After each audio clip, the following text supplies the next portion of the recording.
Oh, okay. Good afternoon. The aim of the president was just to update him on the state of affairs in the state, in Benue. It's of record to know that the programs he's released have been of quite huge benefit to us. The palliatives were quite handy to those who sort of feel palliatives are a wrong way to go. I said they need to understand the uniqueness of our various states, like in Benue. 2022, we had a lot of flood, that wiped out a number of farms, rice farms, cassavas, and, the corn, beans, and the rest of it all.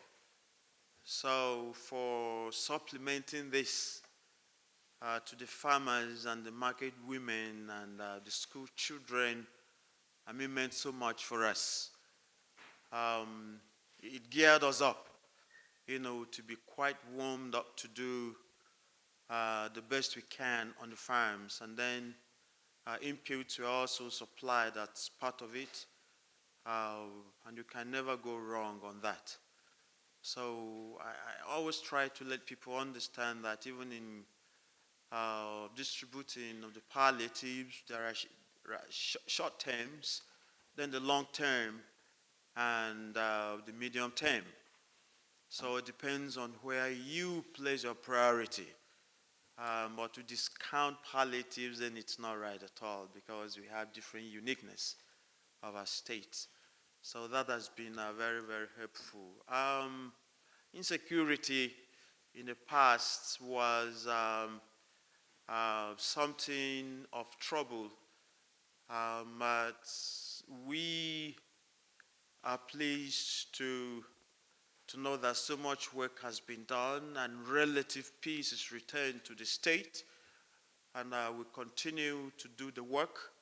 The aim being that we want to get all the IDPs back home to their ancestral homes and their ancestral farmlands.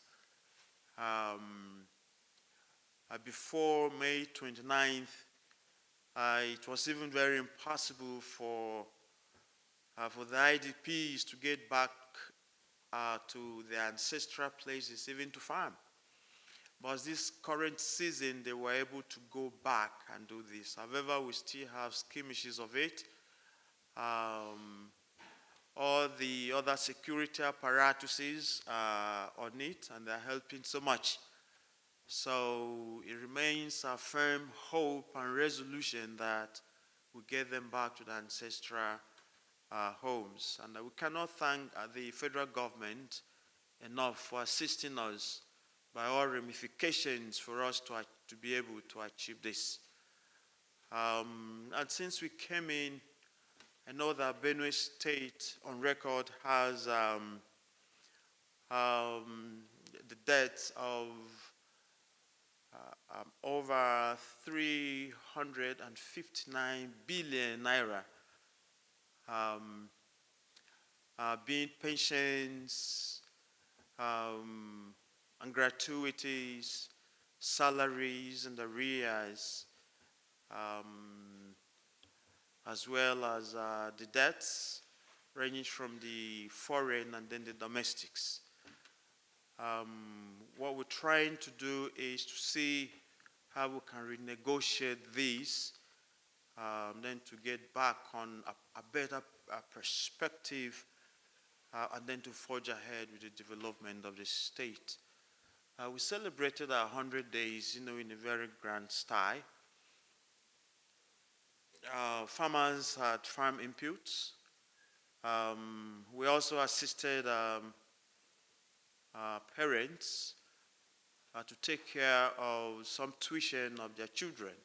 For those who are to do their NECO and WAEC, the state government is taking care of those bills, the registration, especially those in the government-approved public schools. Then we awarded a number of rows, 16 rows in the township. The whole town was was quite dark even in the night. We brightened up the state, fixing all the street lights. So work is ongoing on that, and the roads had been lots of work. It's been ongoing on it as well. We know that there is a number of medical personnel flight, not only from the state. This happens for some reason to be sort of a national anxiety. But we've tried so much this time around to get back to the basis of ensuring that our medical students at the state university, at the end of the program, they're being supported so that at the end of the program, at least they get back into the state hospitals to work for 2 years before any other thing, should they intend to leave then. But it is our prayers that we hold and keep them. We know that a number of youth corpers found it sort of reluctant to stay in the state to work. So, to serve. So we had to spike in some incentives. So what we did was to know that what they do, the services they render, are free and good enough. But at the same time, we need to show them the hospitality of the state. So we've added some stipends to both the medical, doctor, youth corpers, and then the rest of the youth corpers as well. I think it was a very good incentive, and we hope to continue with that. Community relations, it's quite high. We're doing all we can to let our security groups understand that we, the civilians, are the first line of security. We see it, we tell them, and then they assist us. So we're trying to do that. At some point, we had some ugly incidents of kidnapping. I know you may have been aware that one of my commissioners, the commissioner of information, was kidnapped. After 6 days, the 7th, he was released. Thank God the state did not pay any ransom. It was by negotiations. And then we're going to be quite strong on flushing out the bad elements in the state. Benue State is a very hospitable, hard-working place. So if it cannot contain you as a good, free citizen to work in there and earn a living out of your sweat, then it's not a place for you. I think overall, we just made the president know where we are and what we are doing. Lots of the support we are gaining from the federal government, and it is our hope that this will continue. Again, we had to thank the president enough for taking care of the federal roads in the state. Thank God, all the federal roads that cut across the state, were awarded and for renovation, and I'm happy he took the step in that direction even before I came to plead for that, for further support. So virtually that was the aim of my visit. I know the federal government meant it when they mentioned that, and they are on the same page with us. Back home, as I speak here, while we are quite warmed up for the flooding, we've taken quite closer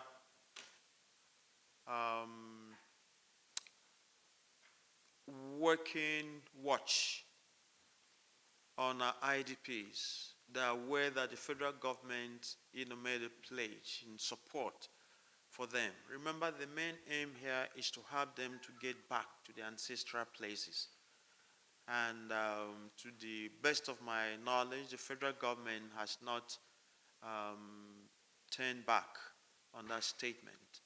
So the lens is no deniers to this. So I'm confident that the pledge is going to be redeemed as well. If you don't have it, you don't give it. You have peace, you give peace. And that is our foothold. This administration has peace. We first of all need to get everyone involved. A number of people cashing where there is crisis. And then there are specific people who are planted to create crisis. You know, when you know those and then you still keep them, then you are inviting more troubles on your head. So what we brought to the table is peace, to bring all warring parties to the desk, see where we are and see what we can do further to ensure that peace is returned to our homes and to the state. And then that was quite a pivotal to all the warring parties. And then in a number of these, homegrown crisis, sort of became triggered. So when you know them, you know the sources, you cut it down, then you have solved a number of problems in there.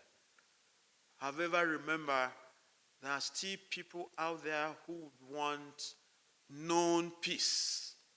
They prefer crisis to peace. Because if there is peace, then you've kept them out of job. They are not going to cash in. So that's one. And then on ranching, I think there are a series of forms of ranching. The announcement made by the vice president wasn't out of place. But here's the thing.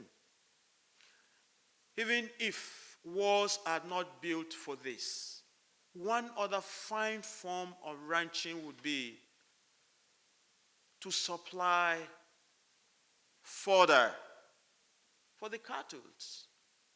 And it becomes even full-time. We have the terrain that can grow a lot of fodder, fine grasses, in different shades and forms of it. So when you go into the fodder farming, I think it will be something nice enough, even to take care of a number of ranches, even around the nation. And there was part of the statement, he had made. I know some social media folks, were accusing the federal government and even myself, of accepting to perpetuate the staying on of the IDPs and all that. That's not the aim. Even what the vice president himself said, remember we have uniqueness in these challenges. It's a way of getting our people back home to their ancestral places.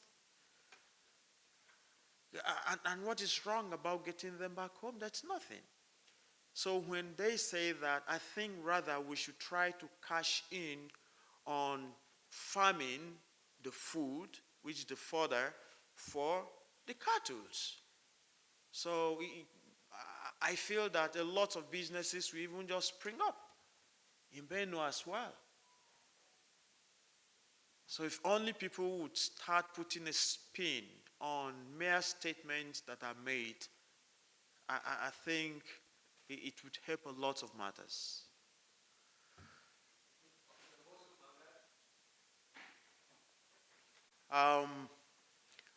I've told you what I know. The state government doesn't pay ransom. And we stand by that statement. The state government tried so much in this case with different security apparatuses to get to work, to get into the field, to get into the communities, and to do series of dynamics to get this fine gentleman back.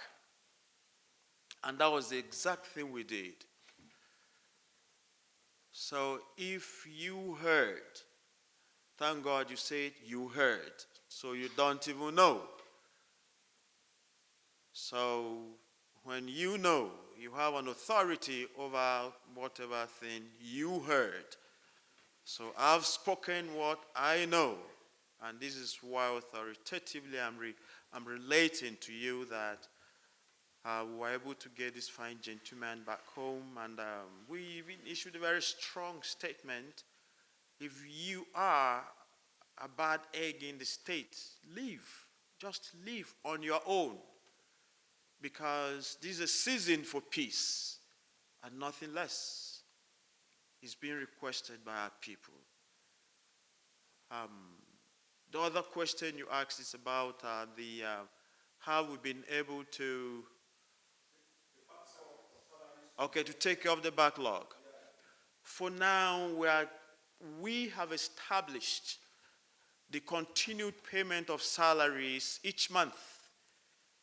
If you were a staff of the state or the local government in the Benue state, I would have only told you, keep watch on your alert on the 25th of every month. Your alert must tell you that you have been paid. And that has come to stay. And that is what we've been experiencing in the last 4 months. And we're serious at it. A laborer deserves his wages. So you work, you earn your living. So the state is not going to owe anything to anyone. And again, to those who are retiring since this 2023, we've already made it a point of duty that once you retire, it must not take up to 4 months before you collect your gratuities and your pension. By doing this, gradually we're going to revisit the backlog of arrears that exist. In fact, we've started work on that already. So we're trying to raise our IGR. So once it is raised any month, that we have something in there, it going straight to the arrears of pensions, and then even of salaries. You'll be shocked to hear that some in the local government, people were owed for up to 5 years of salaries. 5 years. And then the list we recorded, people were owed up to 4 months. That was the list. And this is why the debts, it's come up to 359 billion naira on my head and on the heads of Benue State.